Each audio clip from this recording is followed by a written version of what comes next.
everyone, welcome back to my channel. My name is Maggie. This is my May budget for 2023. I use a zero-based budget. It helps me manage my money. I use that method to help me pay off debt and just kind of get more in control of my finances. So I still do a zero-based budget.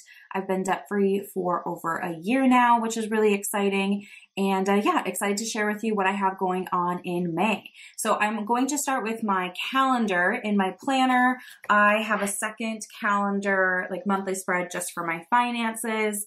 And I kind of have a lot going on in May. I didn't really realize it until I put it all down. So I have my normal bills in this kind of purple shade. So nothing new there as far as bills go, but I do have a couple of extra things happening. So in these kind of boxes, it just shows me that I'm going to be in the city instead of up north where I normally live. We do have two homes. We'll be leaving the lake and we'll be in the city for about 2 weeks. It just needed to happen that way for some work stuff. So that'll be exciting because I'll be able to see friends. I have a couple of appointments scheduled. So it works out really well to have some time there, but it is a little bit of a shift. So I'll have to go through my fridge and stuff up here and bring stuff down. That's going to go bad to eat down there, and all the things are going through my head. But anyway, a couple of other things. I've got a few appointments. So on the 3rd, I'm getting my hair done, which I'm really excited for. So that I don't know exactly how much that is going to cost. I'm going to someone new this time. So I have like a budgeted amount that I think it'll be within, but we'll find out if that's right or wrong. I'm also taking my cat to the vet. So I do have a sinking fund for my cat Miko that I will use to pay for his vet visit. And then I'm also going to the eye doctor. I wear glasses and just go, about once a year to make sure my prescription is correct and adjust any changes that are needed. So yeah, kind of a few extras there. My dad's birthday is at the beginning of June. So I plan to buy his birthday gift in May, so that if I need to get anything, shipped and delivered, there's time for all of that. So I have that kind of planned in here.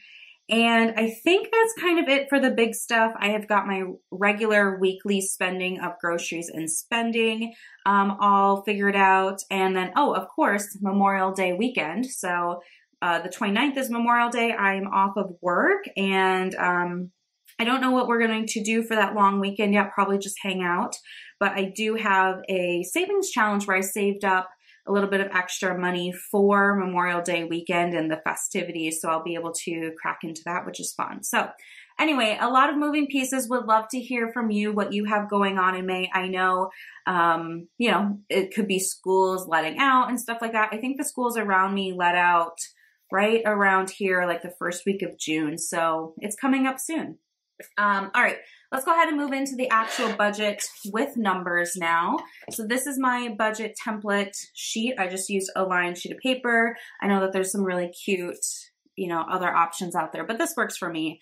I do this on a spreadsheet first, so that's how I already know like all of my numbers. But let's go ahead and begin. So for a zero-based budget, I always start with the income, and this month is a little bit different. So my income this month, and I'm only budgeting off of my salary.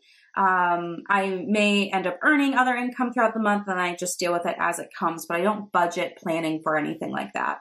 So income this month is $46.34.80. So this is higher than normal. I ended up getting a raise in April, which is really exciting. And I, increased my 401k and did some things like that, but it didn't get on the first paycheck in April. It's coming on the second paycheck in April, which is totally understandable and fine. It'll all work out. But that just means that my May income is a little bit higher. So what I do is I take the 2 checks I get in April and I hold them and I don't use them until May comes around, so that I'm always kind of living on last month's income. It makes it so easy for me to budget. It's a personal preference.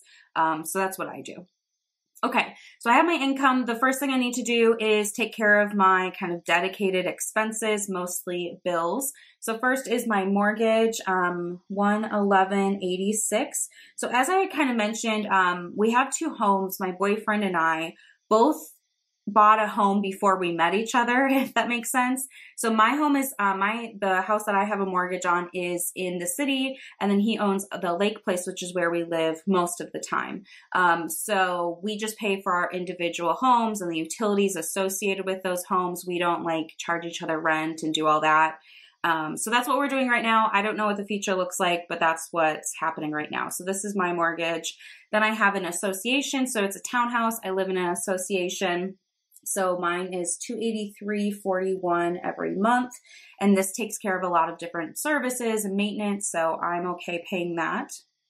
Insurance, I have to double check if this shifted. Yes, it did. So insurance includes my car insurance, my homeowner's insurance, and I have an umbrella policy, and that's $188.09 this time around. So my car insurance will shift in May, and then kind of June going forward, I'll know what my number is going to be. So this may fluctuate just a little bit. Utilities is $73.88. And then my phone is $85.74. And then subscriptions doesn't really change. It's $43.54.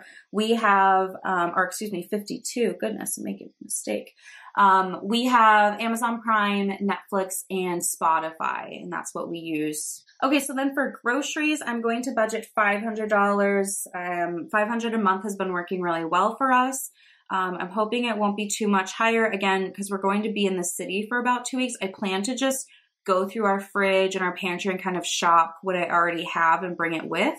I mean, we'll have a full kitchen and everything, but there's not much there. So I'm hoping that everything will work out, but I may have to buy a few extra groceries when I'm down there. We'll see.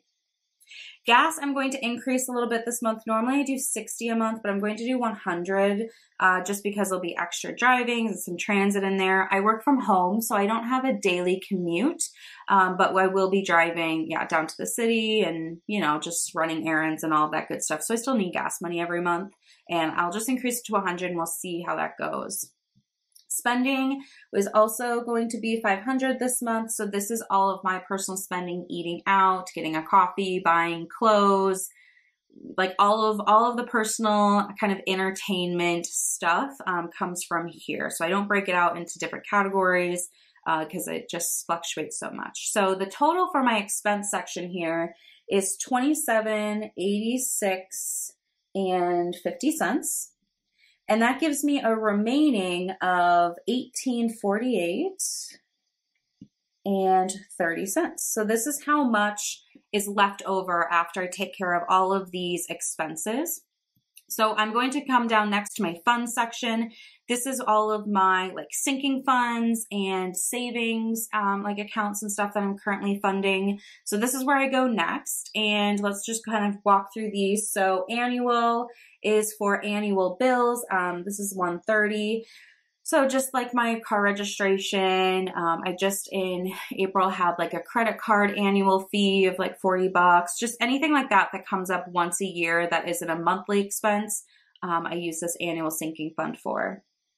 Miko is my cat, and this month he's going to get $100. Normally he gets $40, but again, we're going to the vet, so I just want to have a little bit extra in there. I looked back at how much his vet bill was last year and wanted to make sure I had about the same, so he'll just get a little boost this month. He's healthy though, so he should just need his vaccinations and a once-over, and it should be good to go.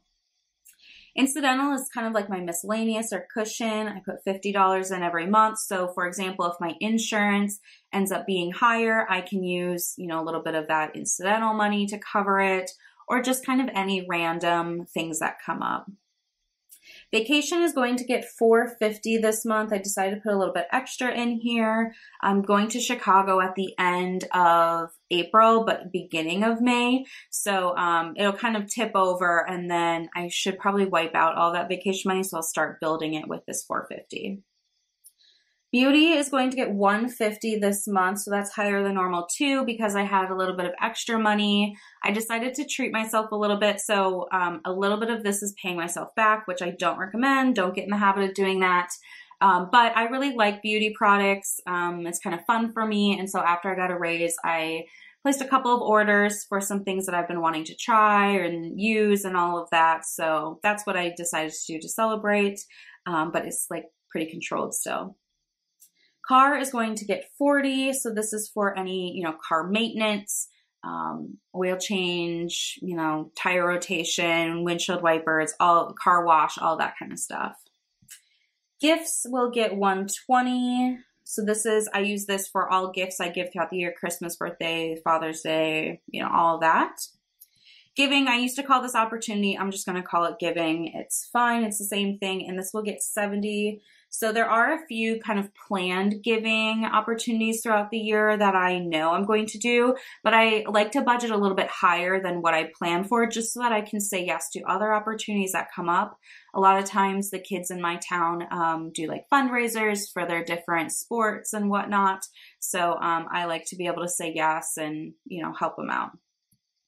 Health will be getting $60. So this is kind of for like over the counter related things like vitamins or I don't know, Tums or whatever. So that's just kind of ongoing. I do have a HSA through my employer for like bigger medical expenses, but this is just kind of like the little stuff that I don't really want to use my HSA for. I want that to build. Then we've got home, which is going to get $50, kind of the normal.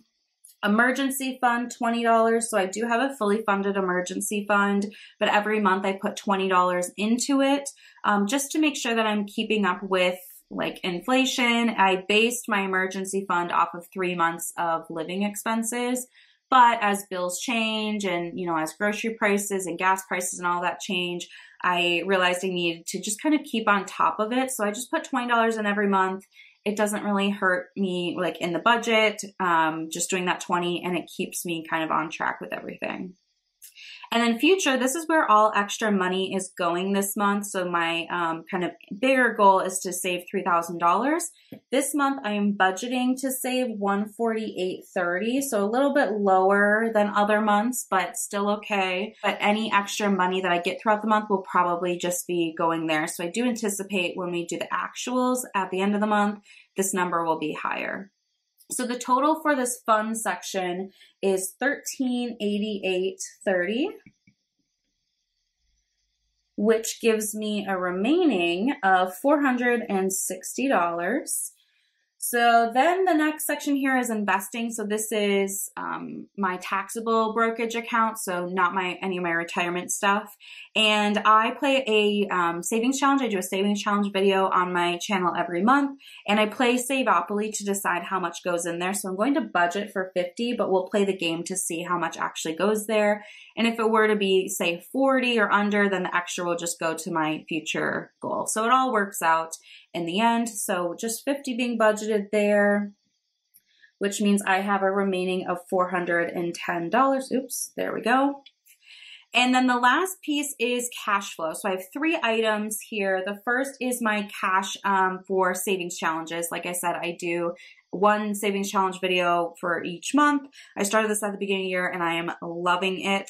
It's been really great to help save up some extra money. One of the savings challenges I'm doing is a little bit of extra money for holidays. So like Memorial Day, been able to save $50 extra. So when Memorial Day comes around, I can grab that envelope and use it. So I am budgeting $140 this month. It is a 5-week month, so I'm doing just a little bit more than I do in a 4-week month. And then I have decided to start another challenge. This is called the Top Off Challenge. I'll talk about it in my savings challenge video, but I'm going to budget $20. I won't pull this out in cash. I'll leave it digital, but we're going to play a game and then I'll top off 1 or 2 of my sinking funds with a little bit of extra money. So I think that'll be exciting and fun. And then last is my hair appointment. So again, I don't know how much it's going to cost. I'm getting my hair cut and kind of like a balayage added in. So, and I have pretty long hair, but I have thin hair. So I'm going to a new stylist that I haven't been to before. I looked up her prices online, but everything kind of varies. And being a first-time client, I anticipate my, appointment going longer and just maybe more expensive because of that first time. So I'm going to budget $250 and we'll see how much it comes out to be. My appointment's at the beginning of May. It's on the 3rd. So if it's, higher than this, I'll have time to adjust my budget, before the month is over and all of that. So we're going to start with $250 and we'll go from there. So this equals $410 and that brings me down to 0, which is what I'm looking for a zero-based budget. And then I just want to share kind of like two main priorities for the month. One is to cash flow my hair appointment, which we have a plan for. And then two, any extra money going towards my future savings. So if my groceries are under budget, you know, all that extra will go towards future savings and all of that good stuff.